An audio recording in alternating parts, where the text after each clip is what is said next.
Good afternoon from London. This is Richard Edelman. I'm here to present the results of the special report, Edelman Trust Barometer, coincident with the 5th anniversary of the declaration of the global pandemic.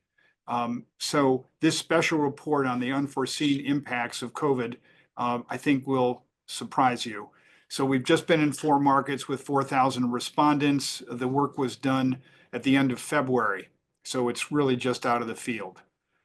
So we know that over the period of COVID, over these 5 years, the first point to point out is that the rise in grievance. We just told you in January that 6 in 10 worldwide have a sense of grievance against business, government, and the wealthy, and they believe that the system is stacked against them.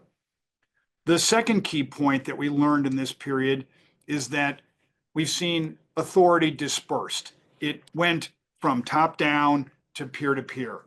It went, for example, to pharmacists, primary care providers, my friends and family. So that's very important because people don't trust top-down expertise. The third is that people now feel empowered about their own health, that they go to search, they talk to their own doctor, they inform themselves about health. They again no longer believe federal authorities. Lastly, that there's been a precipitous decline in trust in health journalism. From 19 to 24, we see a massive drop in trust on coverage of health. So let's go to some of the important findings now, how COVID failures have eroded trust in institutions. Let's start at the basics, which is across these 4 markets, none of the institutions is really trusted, and especially about my experience over the last 5 years. And again, particularly important, the decrease of belief in government, especially true in the US, but also true in the UK and in Brazil. Only in India is trust in government retained. The lowest level of trust decrease has been in business. COVID has narrowed my prism as to which news sources I can believe. I much more curate the sources for my news. It is true that I rely on social, but I now see the media as more biased than ever before. So not only damage to government, but damage to media as reliable. COVID has also increased grievance against business, government, and the wealthy. Specifically, in every one of these countries, it's over 60%. The COVID-19 pandemic made me feel a greater sense of grievance, a sense of mass class divide, a reiteration somehow that the political system is rigged against me. Also, very important, we told you since COVID that trust has gone local. Historically top down, then it went peer to peer. Now, increasingly, it's in my employer, my CEO, my company newsletter. Look at the difference in whether employers did well or poorly in COVID.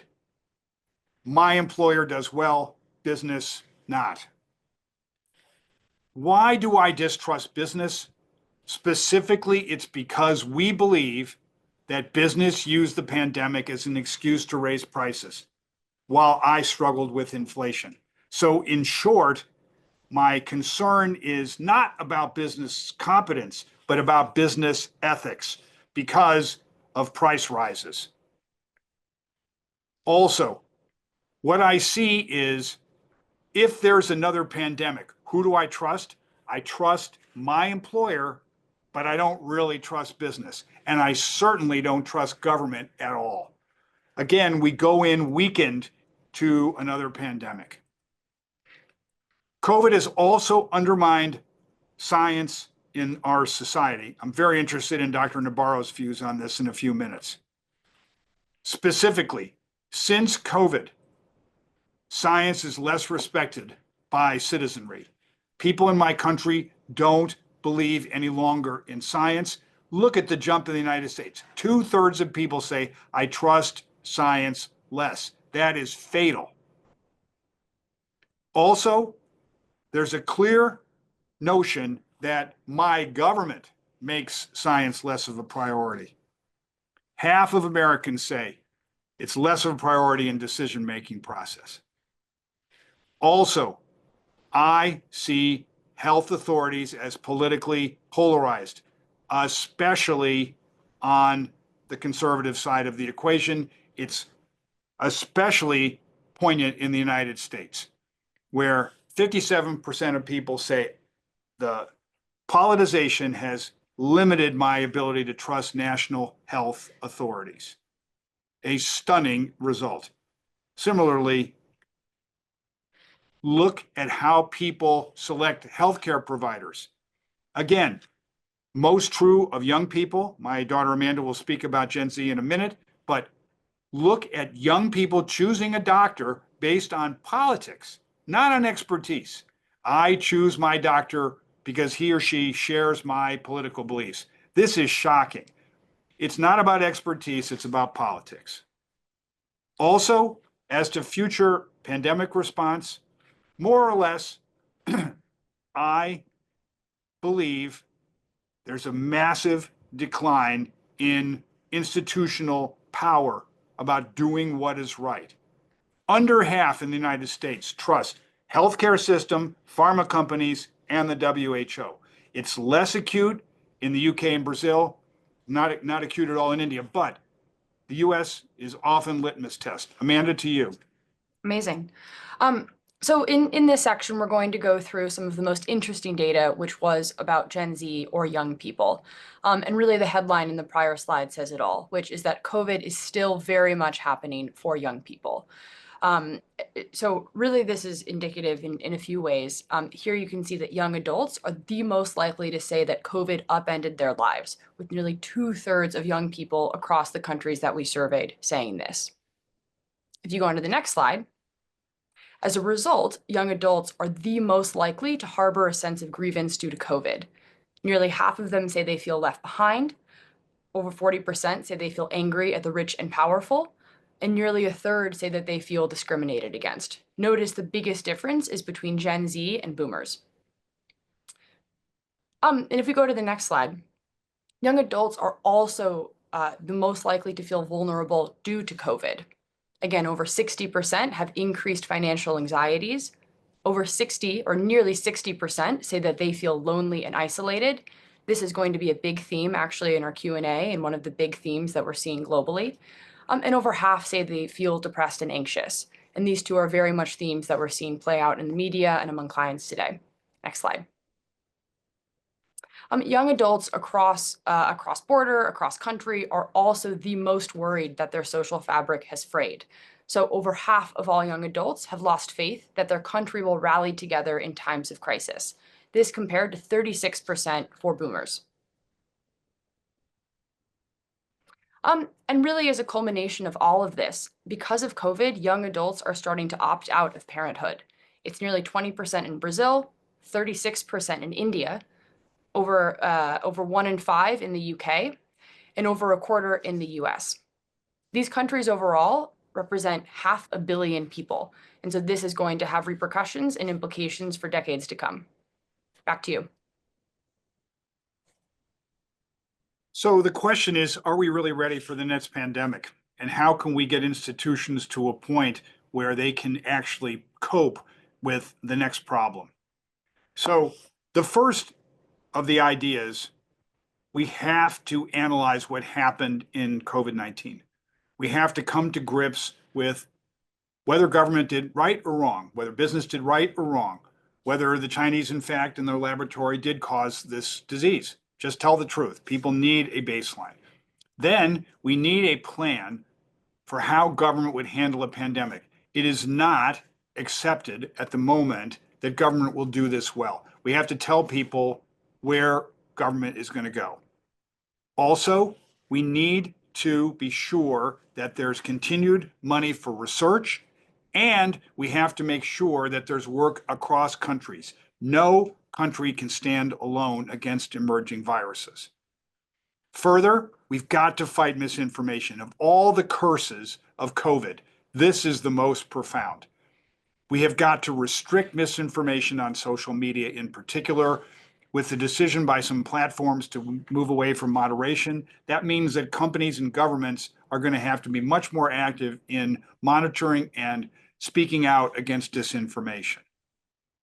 Also, we've got to be clear about who's going to speak for us and who's going to be believed. Generally, it's scientists and academics across all of the countries, also my doctor, so trust being local. So scientists remain trusted, science not, plus my doctor. So to summarize, the first point is we've got to understand the legacy of COVID. It's not just the obvious, which is more or less we had increase in government debt. No, we also have a massive loss of beliefs from media and in government. And also suspicion of business. To my point second, which is we've got to bolster trust in business. We've got to explain how and why prices increased, what business is going to do to make sure people can have a good standard of living. Third, we've got to rejuvenate science in society. We need science to be our shining light again. Scientists are trusted. We need to use their individual trust towards a broader goal of belief again in the veracity of science. Lastly, the most shocking set of stats is to do with Gen Z. To even consider that I wouldn't have a baby because I don't want to bring someone into the world given COVID-19. Stunning. We've got to get young people out of their houses, off their machines to socialize again and be part of a better future. Now, I'm going to pass the baton to my very good friend, Nikki Waller, who until recently has been coverage editor of the Wall Street Journal and a great panel. Thank you all for joining. Thank you, Richard. It's great to be with you all, and I cannot think of a better group for this conversation. So first, I want to welcome our panelists and introduce them. First is Jolen Anderson, Chief People and Community Officer at BetterUp, and Amanda Edelman, who you just heard from, Deputy General Manager of Edelman Chicago and a leader in Edelman's Gen Z Lab. We have Nikki Haley, currently Vice Chair of Edelman Public and Government Affairs, former U.S. Ambassador to the United Nations, and former Governor of South Carolina. And last, Dr. David Nabarro, who served as a special envoy to the World Health Organization from 2020 to 23 and is strategic director of the 4SD Foundation. I'm excited about using this conversation to reflect on what we've learned and to look ahead. This is interactive. We want to hear from you, and we'll be taking your questions in a little bit. So just submit them in the Zoom chat, and we'll get to them in about 20 or 25 minutes or so. We have a lot of ground to cover, so let's get to it. Nikki, it doesn't look good for businesses when you consider these numbers. People feel companies use COVID as an excuse to make their lives harder and feel a really strong sense of grievance. As a business, how do you break through that perception? I think first of all, I applaud Richard for doing this because I think that COVID impacted everyone's life. And in order to move forward, you have to learn from the past. And this is a great opportunity for lessons learned. The one thing that I look at overall is the reason we got to this point is in every crisis in history, typically, a leader has always come out with one voice and said one thing. And this was the first time that we had multiple voices saying multiple things. And so it got to a point where the public didn't know who to trust. And then they saw biases in the media picking sides, which didn't help the situation. And so I think the first thing that we learned from this is transparency, transparency, transparency. Be honest with the American people. Educate them on the facts, but not give opinions. That is the biggest takeaway is businesses should give the facts out there. They should be transparent in it, but let people make decisions for themselves and their families in a way that they can trust it. And so I think for businesses, many where they think they trusted their own business, but not other businesses. It's because those businesses did well educating and being transparent and being sympathetic to what was happening. And I think overall, they saw other businesses as manipulating, making money, not being transparent. And so it led into the fight. So I think the biggest lessons and takeaways are transparency and education without opinions. Thank you. And Dr. Nabarro, let's go to you. As a leader in a health and science organization during the pandemic, how do these numbers strike you, and what is something that your organization is doing differently now? It's very much indeed. I'd like to join Nikki Haley in acknowledging the importance of this work, especially for people like myself, public health professionals who are now working out how best to contribute as we move forward. Now, the World Health Organization really was quite surprised by this virus. It's not a virus that we've seen before. And when it appeared in 2019, at the beginning of 2020, we spent a lot of time trying to work out exactly what sort of virus was it. It certainly wasn't flu.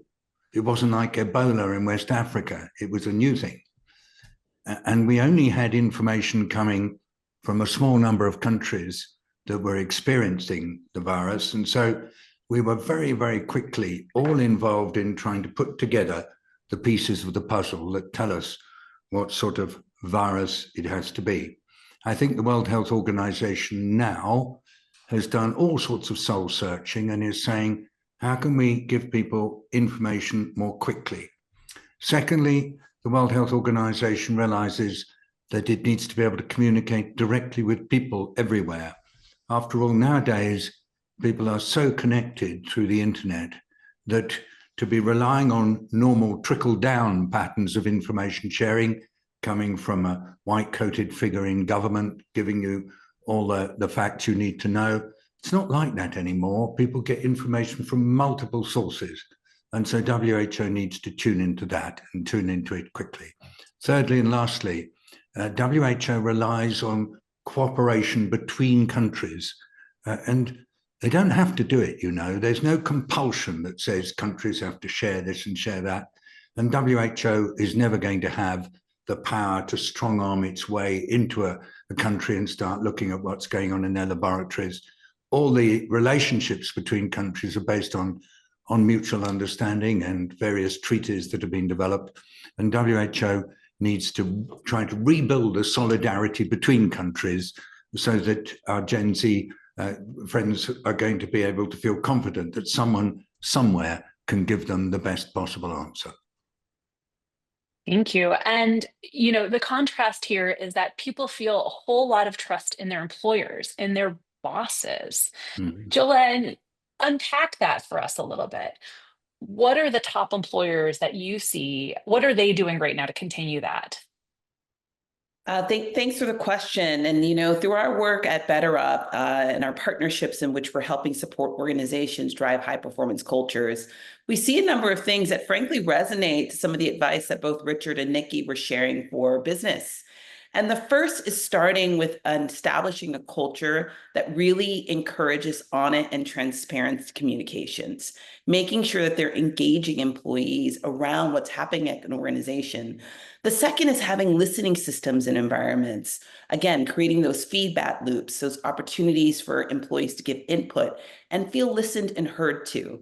The third, I would say, is really a focus around data and analytics. So in the same way that an establishment in science and facts makes sense, having systems that allow you to understand what your organization is going through, what the needs of your employees might be, and then making decisions that really are data-based decisions make sense. And the third I would describe as an equal advice to go local. And that means the support on the manager. That manager support and opportunity is one of the most important enablement factors that we see within organizations to really help guide the employee experience. And by supporting managers and make sure that they have the tools, the capabilities, the systems that they need to be a resource to their employees, that really empowers organizations to make sure that generally their teams are able to operate in an environment where they have more trust, more consistency, more ability to drive those high performance outcomes that at the end of the day lead to results that we're also focused on. Jolen, can you zoom in on that a little bit for us? Can you give us an example when you talk about a listening system? What does something like that look like in a real company? I think there's many different things. So certainly the most obvious ones are the sort of employee feedback systems and structures that we've seen in place, whether or not that be employer surveys, whether or not that be sort of feedback loops and town halls and individual opportunities to connect one-on-one with employees. But again, I also think it's that manager enablement and empowerment. So ensuring that your managers have both the time, the capability to support, to engage in sessions and understand the needs of their teams. We need managers who are able to understand and lead with empathy, create those feedback systems and opportunities for engagement employees. And I would say that particularly as we see AI stepping into the workplace and in some ways picking up more of those manual tasks, our hope and what we see is that more and more than managers will have that opportunity to be that sort of social connection, that individual that's providing purpose and meaning for the employee experience. I bet there are a lot of people on this call who are nodding along, thinking that they would really like some time to be able to actually manage and lead. Amanda, I wanted to go to you. Like everybody, I'm like everyone on this call who has just seen these numbers, I'm sure I'm really struck by the data on Gen Z and their worldview. Can you talk a little bit more about what you make of it and why this cohort specifically sees the world as so unstable? Thank you. Absolutely. Well, I will say when I first saw these numbers, I actually wasn't surprised. And I think a big reason for this is because the warning signs have been there all along. And the title of this section is that COVID-19 is still happening for young adults. That's very much intentional because it's not that we haven't seen these numbers or these insights before. It's actually just stayed quite consistent to what we've seen over the past few years. And for other generations, it's somewhat rebounded, but for Gen Z, it stayed the same or gotten worse.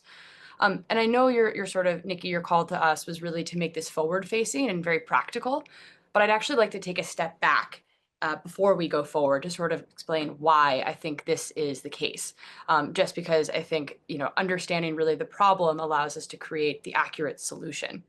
And I think in COVID, a few things occurred that is setting the stage for young adults and really making them so full of grievance and so full of mistrust. And I think it's a few of the points that we mentioned. Obviously, the pandemic, ensuing inflation, seeing how governments handled it, how business handled it, really eroded their trust in sort of these macro institutions and eroded their trust in the systems that were supposed to support them. I think the other thing that we haven't yet talked about that's so important to understand is that different forms of social media rose during this time, particularly TikTok. And so not only is there the reality of the world is unstable, government is telling me this one week and that the other week, but there's also social media fueling the perception of instability. And a stat that I think is really interesting that illustrates this is that Gen Zers in the US believe they need to have $600,000 annual income to have a stable life, to have a good life, a successful life, right? The average across all other generations, including Gen Z, is $270,000. So again, you have the reality of, okay, the world is an unstable place, amplified by social media, amplifying that perception of, I need more than I ever thought I could have. And so given this sort of picture, it's really no wonder that Gen Z is particularly aggrieved. They understand that the world is unstable. That's sort of their forcing function, what has shaped their life. And then on top of that, they see the sort of quality of life, particularly in developed countries, that their parents had is slipping further and further away for them. And so the most shocking statistic that I found that I know we've pointed out is actually the one about having children, because that for me sort of instills this fundamental sense of, are you optimistic? Are you pessimistic? And I think the numbers are very damning, honestly. The fact that between a fifth to a third of populations in Gen Z populations in the countries we surveyed don't want to have children means they have less hope for the future. So that's, that's really what I think about when I try to explain and sort of understand this moment and where it is. I think that really highlights where we started on this with, Nikki, you were talking about all of the voices at the beginning of this crisis and people not knowing how to trust. Can you talk about a little bit about how TikTok plays into that and trust in sources?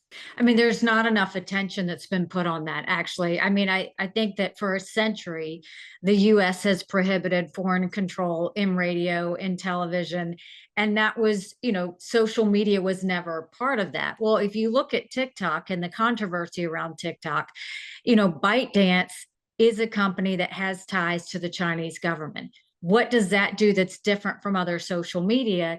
That means that the Chinese government can manipulate algorithms, can manipulate what you see, as opposed to US, where it's viewer manipulated based on the user.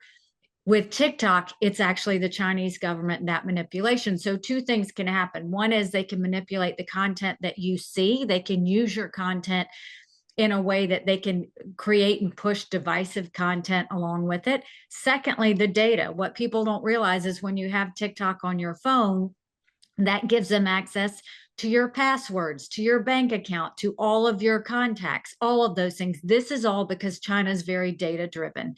Now, when you go back to what Amanda was saying and all of these, and I'm not surprised either, Amanda, because I have 2 Gen Z children, but you look at 50% of 18 to 29-year-olds get their news from TikTok. And so if you know that really comes into it's mostly coming from activists, influencers, and anonymous accounts. So I'll take you back post October 7th. TikTok video, a girl brushing her hair after they had released bin Laden's letter.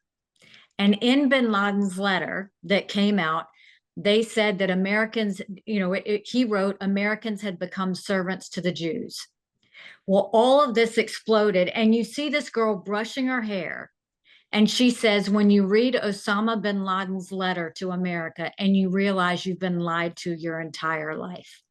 That's what TikTok does.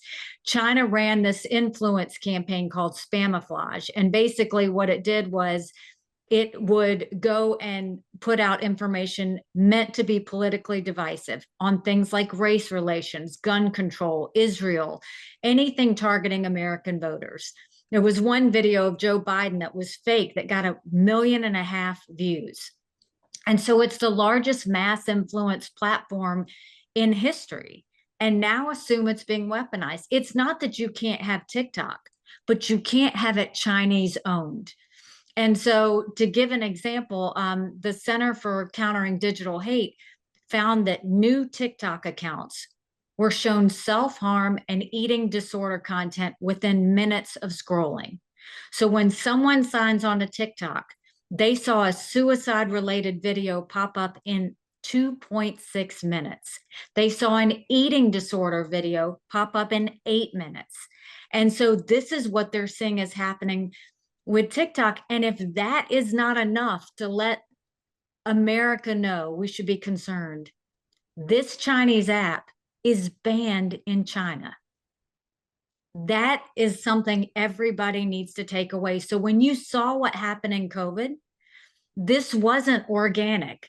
This was the Chinese manipulating a situation to divide people. And so the issue where people say, but I want my TikTok, we should have TikTok, but it has to be American owned so that the algorithms are user driven and not Chinese driven. So I think it had a massive impact, not only on COVID, I think it had a massive impact on our elections. And I think it's going to continue to have a massive impact going forward, especially when you have that many Gen Z people using TikTok for their news. I think that's a really good point you make, how fluid people's understanding of the world has become all of a sudden. And, when that comes to health information, Dr. Nabarro, how do you think about this, about getting health information to people at a time when they don't trust the traditional sources? Does this mean having an influencer strategy, or, what's the practical way that WHO and other health companies and organizations get needed information out there? Thank you, Nikki.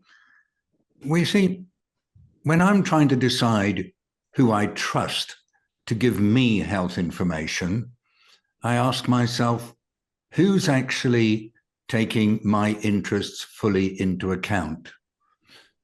And there was a period during the early months of the pandemic when it was clear that some people thought that the information that was being passed on was all about controlling the pandemic, getting that virus under control. Others questioned whether or not it was also about helping people to cope with what COVID was doing for their lives. And we heard from many through the sort of polling that WHO was doing that they felt that the interests of people were left behind, and the whole focus was on getting that pandemic under control. So it was like the main communications was a government agenda, whereas what the people needed to hear and needed to act on was not prioritized. I think that the pendulum is shifting, that people working in health understand now that they have to pay attention first and foremost to what people are thinking and saying. And that means tuning into them where they are rather than talking at them where you think they ought to be. I don't think we've fully grasped what the implications of that kind of analysis are, but in short, it means having segmented communications that really pay attention to the interests of the community with whom you're talking, rather than treating people as though they are a kind of collective which is not disaggregated into different groups. That means much better communications that put people first and make certain that they realize that they are wanted and trusted. Thank you.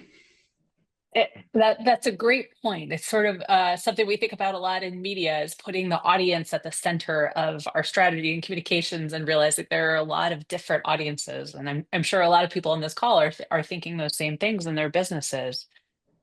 Really quickly, I want to go back to some of these Gen Z numbers. And Jolen, I want to hear from you about, this seems to me an area where employers can be really powerful. What is the role of workplaces, managers, and companies for helping get Gen Z out of its slump? Like, how do you restore? How does business be an engine of economic optimism?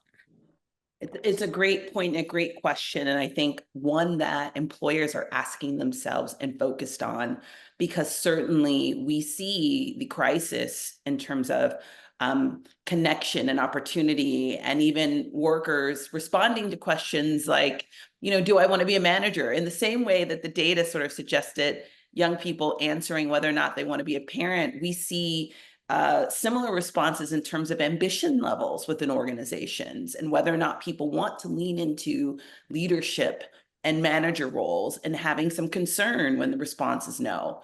So absolutely, there is a role of employers to play in helping drive some of this opportunity and change some of these perceptions. And I think they can do that in a few different ways. The first is creating those centers of connection and opportunity, and really investing in well-being and sort of social moments for employees, whether or not that be mental health support, whether or not that be individual learning experiences like coaching and some of these other platforms that create custom experiences for individuals, whether or not creating those sort of moments of connection within a workplace.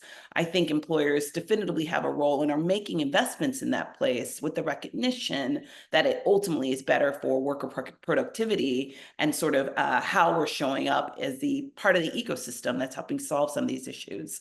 I think the second thing that young people are focused on and can sort of demand from workplaces, and this is again where technology can really aid us, is creating those individualized, customized learning experiences. And I think people are expecting things to really speak to them. They're expecting employers to know who they are, to know their likes and preferences, and to create experiences that feel unique to them. And then I really think technology is an enabler to driving that and allowing employers to do that in scaled and efficient ways. So again, we see it through the use of things like AI coaching. We see it through the use of things like individualized learning plans. We see it through the use of really allowing employers to kind of have employees have agency around some choices that they make. Whether or not that be the type of benefits they want to deploy with an organization, the type of work they want to do, bringing that agency and choice to the experience that an individual has makes them feel like it's unique and it's their own. So I continue to see that those are opportunities and trends that will, one, help reframe how individuals are thinking about the workplace experiences, how the role that they have within those organizations, the empowerment and agency they have around their own experience, and really thinking through what the future of work will be and what the future of leadership might be in ways that start to make sense to this particular generation. Richard, this is a question, this is a follow-up I'll ask as a favor to you. And maybe Amanda, you could take this one, but what about the office? What role does the office play in kind of helping solve the loneliness crisis here that we're seeing with Gen Z and building community?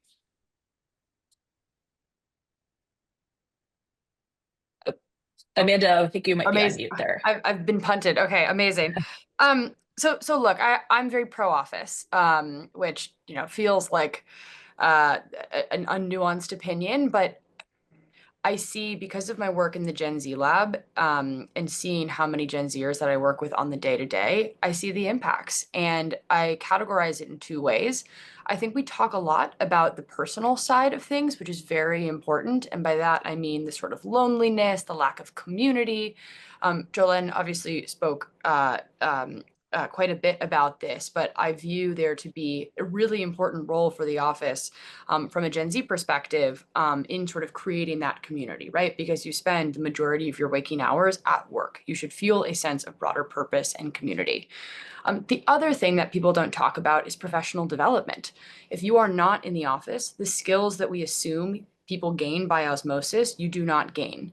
I remember in my first job, I walked into my first meeting. I'm the most junior person in the room. We're all having this call, and people are looking at me, and they're basically signaling, Amanda, write notes, write things down. And I learned that sort of being in the room with people. Gen Z, because many of them started their careers digitally, didn't really absorb those things. And so people from an employer perspective, when they ask me how to work with Gen Z, my counsel to them is always make things extra explicit. Say, you need to take notes, you need to do that. Give them that coaching, give them that sort of explicit feedback. I still think that's important, but ultimately returning to the office, not just for Gen Z, but actually all levels, allows you to give the feedback to develop the skills for your most junior employees, which creates long-term health for an organization. So really, I think return to office, obviously within the sort of flexibility and sort of employee centricness that we all have come to expect. I think that is also fair. But really sort of the office is a vibrant place for professional development and for community, really, I think is a win-win for organizations and employees, particularly Gen Z ones. So there's one for everyone and your RTO mandates. That is all really helpful information. We have a few minutes left. Please get your questions in by submitting via the Zoom. We'll get to those in a moment.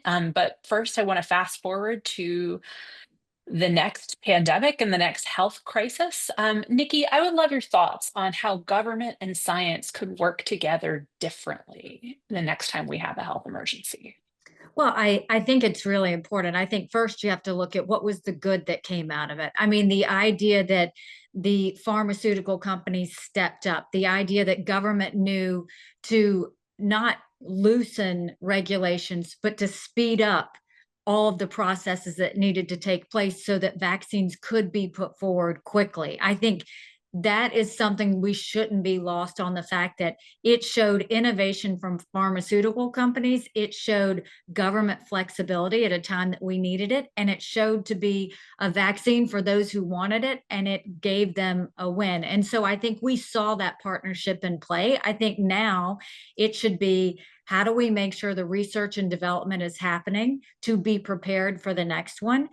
Lessons learned of what should and should not have happened in that process. And I think there's lessons learned from government that, one, they needed to speak with one voice. Two, that you have to be very careful with mandates. Three, you have to work closely with your governors because it's their states and they can tell you best what they need. And fourth, which is not, shouldn't be lost on anyone, the education that was necessary, putting the facts together. You know, I always say that as governor of South Carolina, when we had hurricanes, you know, my number one thing is I do 2 press conferences a day. Every one of my cabinet members was behind me. We spoke with one voice, but we gave them everything we knew in real time. And we offered advice on what we would do, but without mandates. So this is how you can keep your family safe. But at the end of the day, those people made their own decisions on what they wanted to do. Being a partner with people when you go through crisis, as opposed to being an authoritarian on what happens during crisis, is going to be really important. But I think the innovation of businesses was phenomenal and amazing and shouldn't be lost on anyone. And the flexibility of government at the time when they needed it was really important. And David, you know, these findings point to the fact that health authorities are now seen as political figures. For our next health emergency, how do organizations change that perception? I think it's just been beautifully said by Nikki Haley. It is about connecting with people where they are, rather than where you want them to be, and being authentic. Then there's a chance that the person will understand that it's their interests that are being reflected. Whenever I spoke on behalf of the World Health Organization, and people said, should we be worried about a new strain emerging or the inequities in the distribution of vaccines, I didn't answer, you should be worried, because people don't like that. I said, I would be worried if I'm worried, or I would not be worried if I'm not. So you focus on yourself, and then the authenticity comes through. So that's going to be a key part of the next pandemic. Second thing, and this is quick, is that you can't deal with disease outbreaks and pandemics that occur across borders without having really good quality cooperation between countries. In the international system, there is no single global authority that can compel nations to do particular things. The world doesn't work like that. It has to be done through mutual consent. And right now, the scope for mutual consent on dealing with emerging infectious diseases is a bit limited. There are a number of outbreaks going on at the moment in different countries, and we hear that governments are increasingly inclined to not be revealing what's happening in their countries because they're worried that they might get retaliation from other countries. And that's why the World Health Organization has been doing everything possible to try to create a level playing field so that countries can work together when these problems emerge. Let's everybody do what we can to encourage this kind of sharing and communication that's so necessary for dealing with new threats to be the rule rather than the exception. That matters. Thank you. And I want to get us to audience questions right now. We have a lot of them. They're excellent.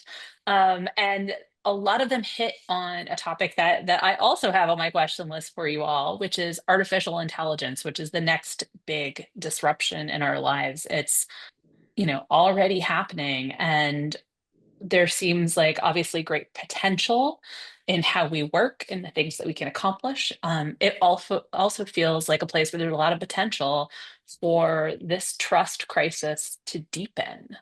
Amanda, how do you see AI influencing these developments? And also, Jolen, from your point of view, so this will be a quick 1-2 punch, but what is a playbook for employers who are bringing AI on board and sort of walking that tightrope and bringing in this functionality, but also may need fewer staff members in the end?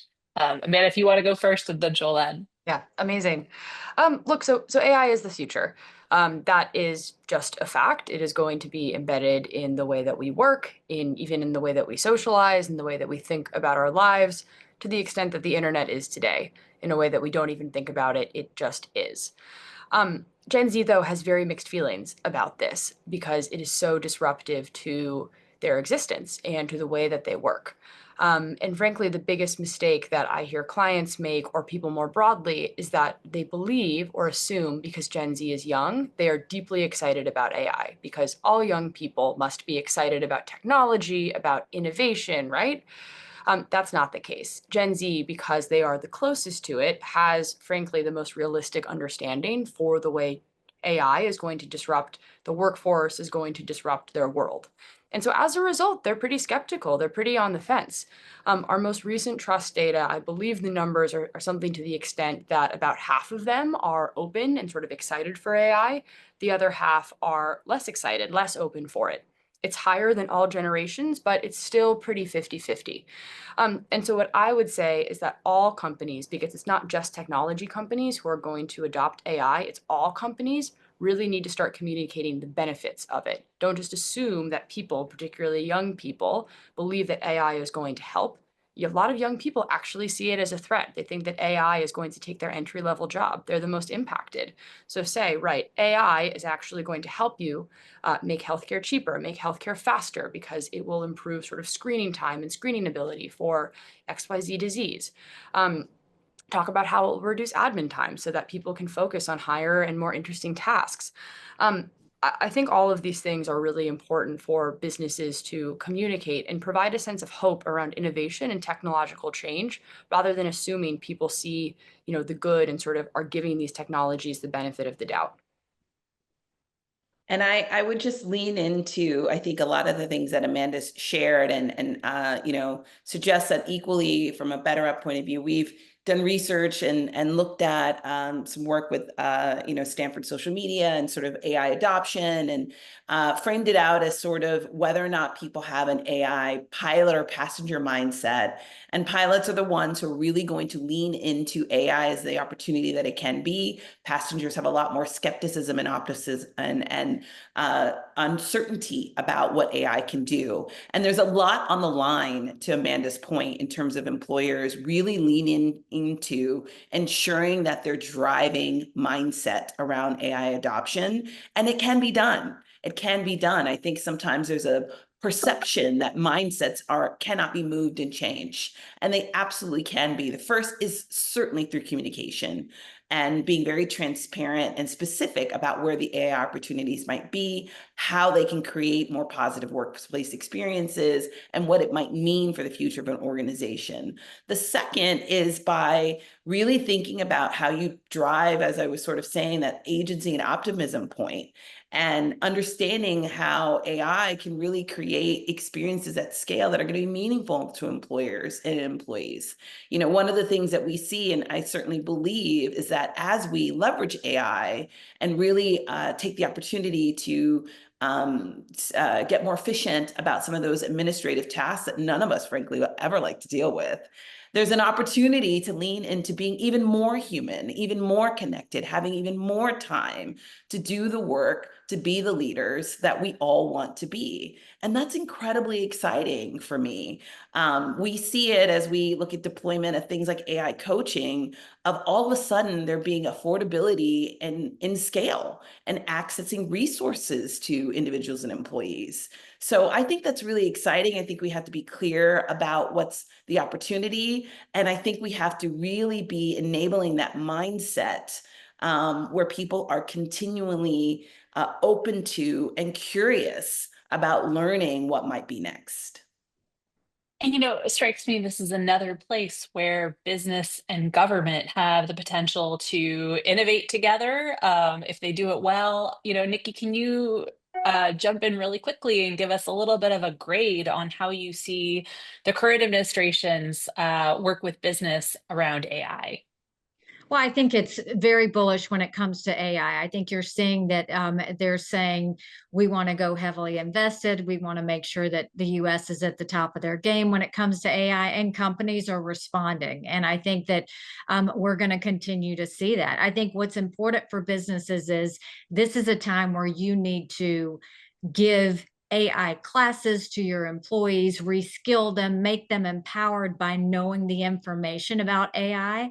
And I think that government needs to put safeguards in place. I actually don't think they need to heavily regulate it, but they should pass a few laws. One, if anyone uses AI to harm someone's health, that would be illegal. If someone uses AI to steal someone's identity, that is illegal. If someone uses AI to, use military without someone approving it, that would be illegal. If someone uses AI in a way that spreads, false information, that would be, if you put some safeguards, then open it up in every other way, you're going to see AI being extremely beneficial when it comes to healthcare, when it comes to decision making, when it comes to quality of life, when it comes to business. And so, making sure that both are empowered, but both know not to heavy hand this, but to actually educate through the process is going to be really important. And transparency, transparency, transparency. I'll say that over and over again.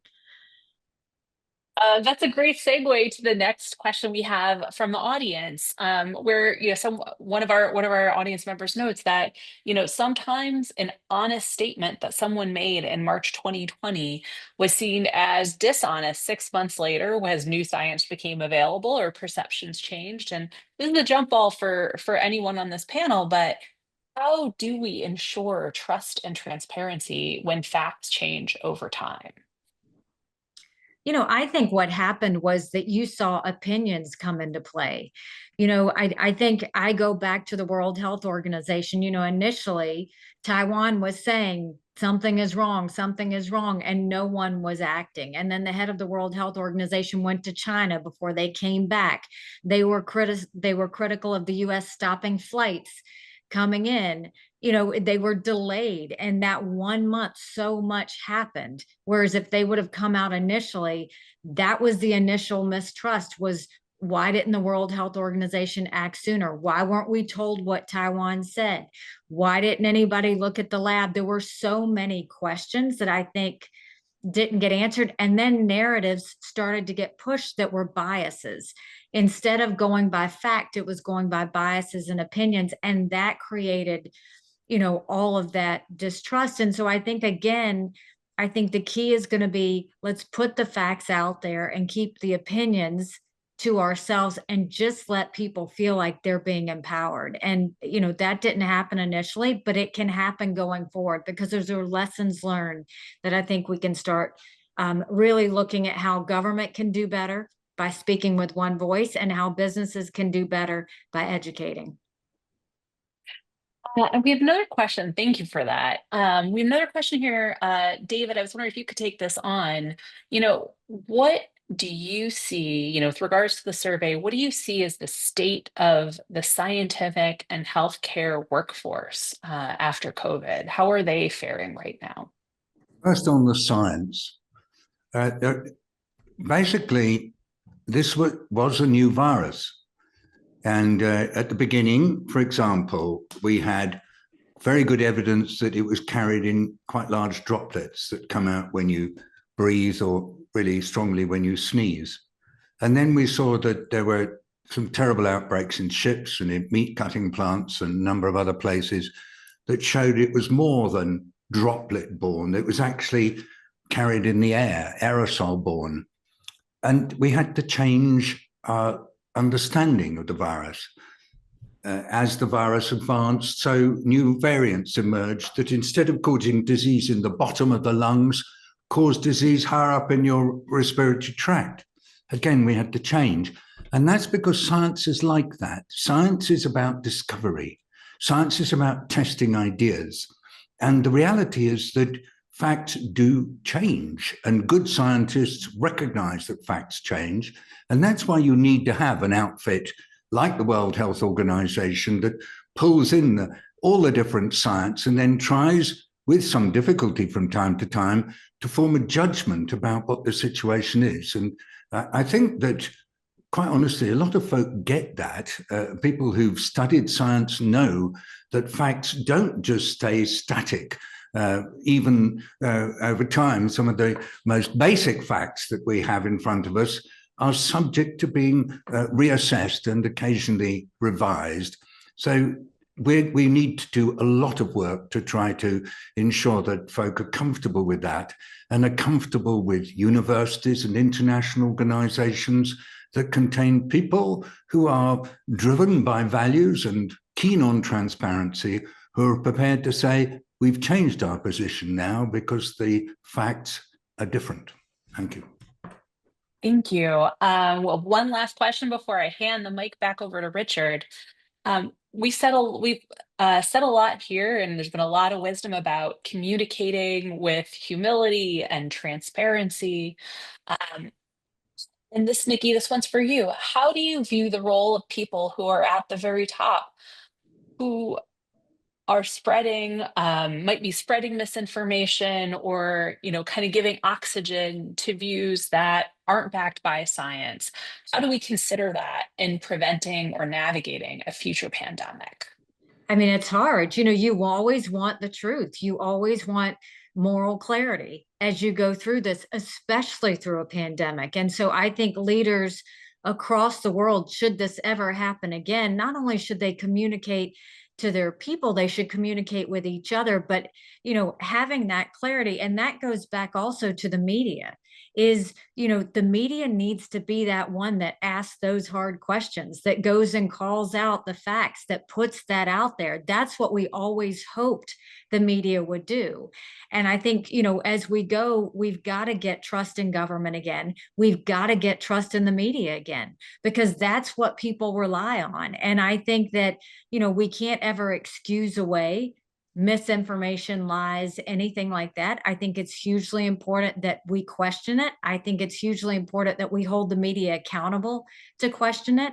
And I think that we have to call it out whenever we see it.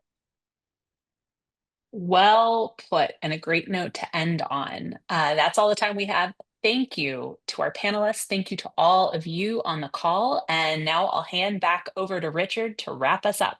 Take it away. Thank you, Nikki, and all the panelists. In the last 5 years, we've seen evidence of the major trends over the 25 years that we've been doing the Edelman Trust Barometer.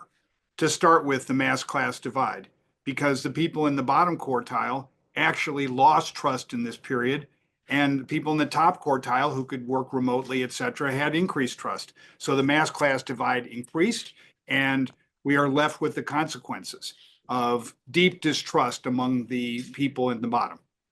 The second is trust is local. Trust historically is conveyed top down, then it went to peer to peer. In the COVID period, it went to local, my employer or my doctor, my pharmacist, et cetera, which is why I think we now have to do not just the air game of talking down to people, but the ground game of communicating with them locally. Jolen, you're so right. The third is this rise of grievance, which Amanda pointed out for Gen Z. To me, it's tragic. And we've got to get hope back in the hearts of the 18 to 30-year-olds. They've got to believe that, in fact, we can do better in the next generation for them, that it's not all a bunch of selfish people my age who are hogging all the resources, and that we're going to make sure that they are beneficiaries and not simply going to be, battered around as if they're not important. They do matter. And if we don't, they're going to act out as they did in December in New York, as you remember. The next is the battle for truth, which for all of you people on the call who are in communications, this is a clarion call for you to be active and leading your companies to be part of something better. It is so true. We have to get objective information to where people are, when they are available, but our bar for intervention has to be much lower because platforms are doing less moderation. Get the truth out. The last is this idea of business is the most trusted institution. That happened in 2021, but what business has done is used up its peace dividend. In fact, all this PPE and keeping people working and all this stuff has been eroded by the sense that business took advantage and by inflation, and frankly, business is a bit hurt in all of this. It's vulnerable. So I urge all of you, since business is still the most trusted institution, to use your privileged position for good and make sure that people are well paid, that we reskill them, but most important, that we get quality information into their hands. It's the one thing that we did really well during the pandemic, using company newsletters and whatnot to provide both sides. So with deep appreciation, Nikki Waller and all my friends who are on this panel, thank you. And we'll be back at the end of April with more information about trust and health.